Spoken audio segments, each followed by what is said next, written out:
बिस्मिल्लाहिर्रहमानिर्रहीम। मेरे काबिल फ़ख्र, मेरे काबिल साद एहतराम नाज़रीन, आपका इब्ने हसन अपनी तमाम तर हमाकतों के साथ आपकी खिदमत में हाज़िर है।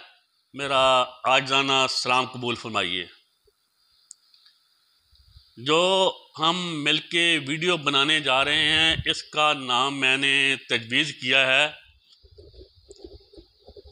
लबनानी पेशाब बामुकाबला जापान पाकिस्तान। जी हाँ, आपने दुरुस्त सुना, लबनानी पेशाब बामुकाबला जापान पाकिस्तान। नाज़रीन कराम, मैं जानता हूँ आप मेरी तरह अहमक नहीं हैं, बुद्धू नहीं हैं, बेवकूफ़ नहीं हैं। आप बहुत ही महज़्ज़ब इंसान है सभी। लेकिन क्या करूँ, जो अनवान है इससे बेहतर अनवान मरूज़ी हालात और ज़मीनी हक़ाइक़ के मुताबिक इससे बेहतर अनवान इस वीडियो का कोई हो नहीं सकता। आप मुझ अहमक पे जुज़-बुज़ ना हो, पहले पूरी वीडियो देख लें, उसके बाद मेरी इस बदअखलाक़ी पे जो मर्ज़ी सज़ा देना जो मैंने इस वीडियो का अनवान रखा है। और ये अनवान उस ज़िल्लत, उस बदअखलाक़ी, उस बेहयाई, उस बेज़मीरी, उस बेगैरती से ज़्यादा बदअखलाक़ी नहीं है, उससे ज़्यादा बदतहज़ीब नहीं है जो हमारे आला तरीन इक़्तिदार के सिंहासन पे बैठे फ़र्द से लेकर मुझ जैसे कीड़े मकोड़े तक हम लोगों का बहसीते कौमी किरदार है। जितना घिनौना हमारा, जितना मुतनफ़्फ़र, जितना बदबूदार, जितना गलीज़ हमारा बहसीते कौम किरदार है, ये अनवान माज़र के साथ माफ़ करना उससे ज़्यादा बदअखलाक़ और बदतहज़ीब तो नहीं है। तो बढ़ते हैं वीडियो की तरफ। ये एक लबनानी की कहानी है जो सैर सपाटे, सैरो तफरीह के लिए जापान गया था। वो 5 स्टार होटल में ठहरा, खाता पीता अरबी था लबनान का। तो वहाँ वो स्विमिंग पूल में गया, नहाने के तालाब में जिसे आप कहते हैं अंग्रेज़ी में। तो उसका सहवन या जानबूझकर चंद कतरे पेशाब निकल गया स्विमिंग पूल में, नहाने के तालाब में। जैसे ही उसके पेशाब का अखराज हुआ, पानी में दाखिल हुआ, तो आनन फानन विदन नो टाइम पानी का रंग यकलख्त बदल गया, जिसे देखकर तमाम सिक्योरिटी गार्ड भागे आए। उन्होंने उसे तालाब से बाहर निकाला और फ़ौरन तमाम तालाब का पानी ज़ाया कर दिया। ज़ाया करने के बाद अच्छी तरह तालाब को फिर से धोया धलाया, हाइजेनिक किया। उसके बाद वो लबनानी साहब तो अपने कमरे में चले गए।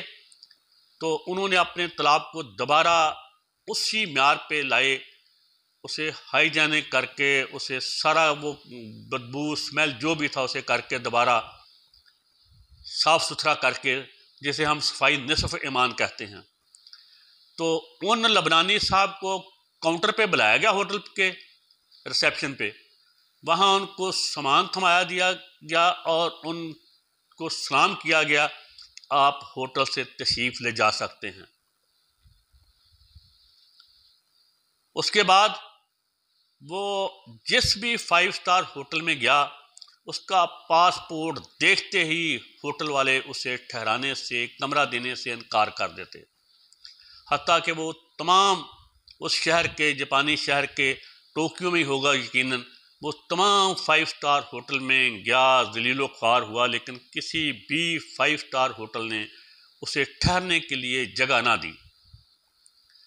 आखिरकार वो थक हार कर अपने लबनानी सफारत खाने का रुजू करता है। वहाँ जाकर ये सारा माजरा सुनाता है। तो सफारत खाने वाले उसे कहते हैं कि अब कोई भी 5 स्टार होटल पूरे जापान में आपको ठहरने के लिए जगह नहीं देगा, लिहाजा अब आप कोशिश कीजिए किसी उस होटल की तरफ जाने की जिसमें ना तो स्विमिंग पूल हो, नहाने का तालाब, और ना ही वो 5 स्टार हो, तो शायद वो आपको ठहरा ले। और बकौल लबनानी के ये सारा अमल विदिन फ्यू मिनट्स हुआ कि पूरे जापान में उसे कोई होटल जगह देने के लिए तैयार नहीं था। मेरा ख्याल है अब आपको समझ आ गया होगा इस वीडियो का अनुमान कि लबनानी पेशाब बामुकाबला जापान और पाकिस्तान क्यों मैंने मुंतखब किया है। ये जापान का रवैया था जो एक जिंदा जावेद कौम है, जिन्हें हम काफर कहते हैं, जिन्हें हम दोज़खी करार देते हैं, जबकि हम जन्नत के मामे, हम जन्नत के ठेकेदार, जिनके अलहामी मज़हब में उनका तो वो तो सारे बुद्ध हैं, उनका अलहामी मज़हब तो नहीं है, लेकिन उनके मज़हब की मुझे इतना ही एहतराम है जितना मुझे अपने इस्लाम का एहतराम है। मैं हर मज़हब का उतना ही एहतराम करता हूँ जितना मैं अपने मज़हब का एहतराम करता हूँ, क्योंकि अगर कोई भी इंसान अपने मज़हब को गलत झूठा समझे तो वो इसे इख्तियार ही ना करे। लिहाजा मुझे कोई हक नहीं किसी के मज़हब पे उंगली उठाने का, उस पर एतराज़ करने का। मुझे तमाम इंसानों के मज़हब का एहतराम है। तो हमारे मज़हब में सफाई को निस्फ ईमान करार दिया गया है। मुसलमानी भी नहीं, जो मुसलमान तो हो सकता है ईमान के बगैर भी, लेकिन साहिबे ईमान होने के लिए ईमान होना ज़रूरी है। मुसलमान दूसरी कंडीशन है, दूसरे दर्जे की। तो नाज़रीन इकराम,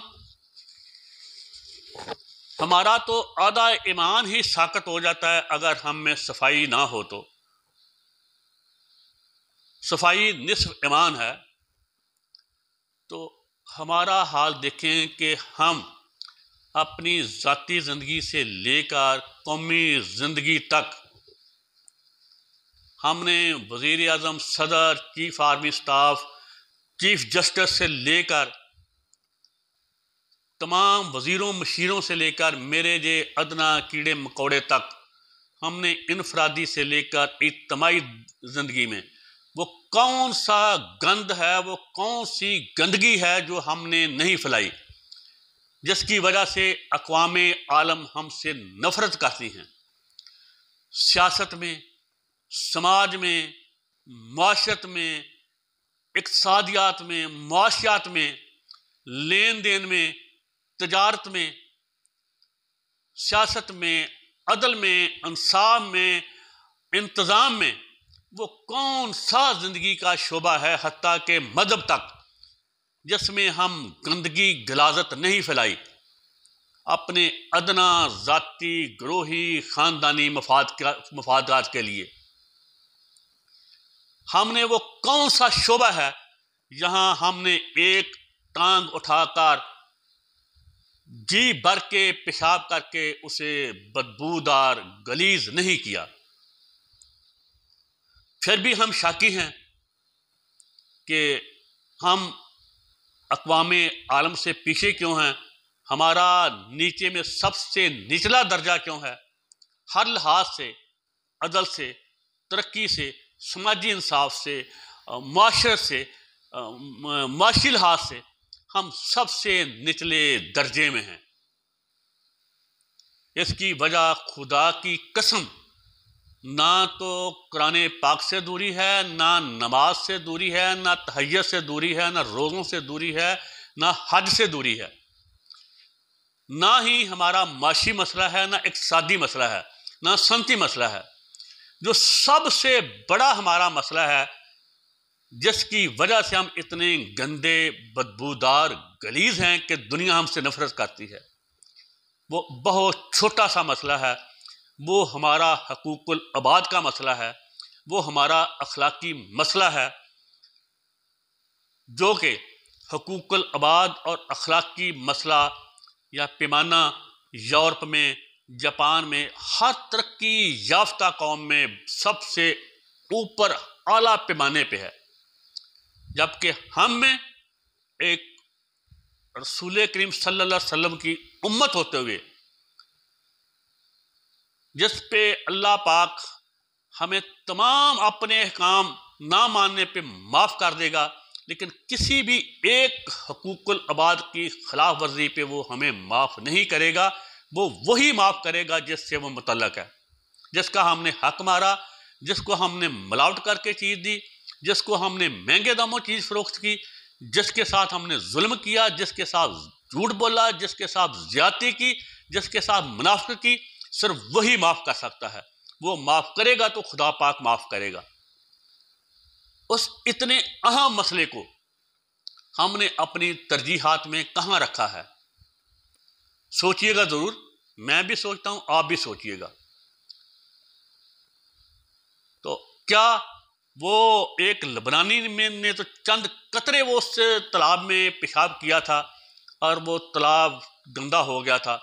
हम इनफरादी से लेकर मेरी ज़ात से लेकर तमाम इख्तियारात के सिंहासन पे, आला ओहदों पे, साब इक़्तिदार तक, क्या हम मजमूई तौर पे तमाम माशरे में, तमाम अदारों में, माशरे के तमाम तबकात में हम 24 घंटे अपने किरदार से अपना गलीज तरीन पेशाब नहीं कर रहे?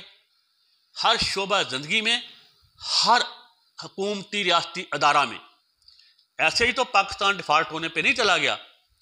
पाकिस्तान के पास दुनिया के सबसे बेहतरीन वसाइल हैं, हर तरह के, लेकिन हम अखलाकी लिहाज से बदतरीन इंसानों का रेवड़ हैं। हम गौल हैं। हम कौम तो किसी सूरत है ही नहीं, कौम के पैमाने पे हम उतरते ही नहीं। तो अल्लाह पाक ने जिस एक एक बुराई पे साबका कौमें तबाह बर्बाद कर दी, कम नापतोल पे, मिलावट पे, झूठ बोलने पे, जुल्म करने पे, हक खाने पे, क्या वो तमाम बुराइयां जिस एक एक बुराई पे, एक एक उस इंसानी जुर्म पे कौमें तबाह हुई, क्या वो तमाम मजालिम हम में इकट्ठे हो के नहीं हैं? क्या हम जालिम नहीं हैं? क्या हम मुनाफिक नहीं हैं? हम द्रोगो नहीं हैं? हम मिलावट करने वाले नहीं? हम कम नापतोल करने वाले नहीं? हम नजायज मुनाफाखोर नहीं? हम ज़ख़ीरानदोज़ नहीं? वो हम में कौन सी अखलाकी बुराई है जो पहली कौमों में एक होने की वजह से कौम बर्बाद हो जाती थी? तो ये कैसे मुमकिन है कि अल्लाह पाक हम बदबख्तों की तरफ की वजह से, हम बदबख्तों की वजह से अल्लाह पाक अपना आफाकी कानून बदल देगा? ऐसा हो नहीं सकता। हमें इसकी आज भी सज़ा मिल रही है और इंशाअल्लाह इसकी हमें क़यामत को भी सज़ा मिलेगी, ज़रूर मिलेगी। जब तक हम अपना ये गंदा गलीज अपने किरदार की वजह से हर लम्हा पेशाब करने का रवैया नहीं बदलेंगे, तब तक अल्लाह पाक हमारी हालत नहीं बदलेगा। तब तक यही हम पे हमारी सज़ा के तौर पे यही हुक्मरान हम पे मुसल्लत रहेंगे, जो हमारे बच्चों को नजायज़ उठाएंगे। जिस तरह मेरा आकाश बेटा उठाया गया, जिस तरह मेरा भाई अमरार रियाज गैब है, जिस तरह मेरा बेटा अरशद शरीफ शहीद हुआ, जिस तरह वो उसके साथ बूढ़े के साथ जो सलूक किया गया, उसकी फिल्में चलाएगी, वो क्या है, वो सीनेटर आज़ू स्वाति, जिस तरह शहबाज गिल के साथ लवातत हुई, ये चंद एक मिसालें हैं। जिस तरह ख्वाबगाहों के दरवाजे तोड़े गए, इफ़्फ़त माब अल्लामा इकबाल की बहू का ख्वाबगाह का दरवाज़ा तोड़ा गया, जिस तरह शैलिंग की गई मासूम बच्चों पे, एक्सपायर्ड आंसू गैस की, हमारे साथ ये जुल्म जबर होता रहेगा जब तक हम अपने रवैयों में तब्दीली नहीं लाएंगे। और यही बदबख्त हुक्मरान हमारी सज़ा हैं जिसे हम भुगत रहे हैं। अब बताइए, वीडियो का अरमान अहमक ने ठीक तजवीज़ किया या गलत है? इसके साथ ही आज चाहता हूँ, वीडियो तवील हो गया, एक वीडियो और आपकी खिदमत में पेश करता हूँ। वो वज़ीर आज़म शहबाज शरीफ की मुनाफ़क़त, बेहयाई, बेगैरती, बेज़मीरी पे पेश करूँगा, जो वो आर्मी चीफ के बारे में फरमा रहा है कि उसे कत्ल करने का मंसूबा हो रहा है। तब तक के लिए इजाज़त दीजिए। अल्लाह हाफ़िज़।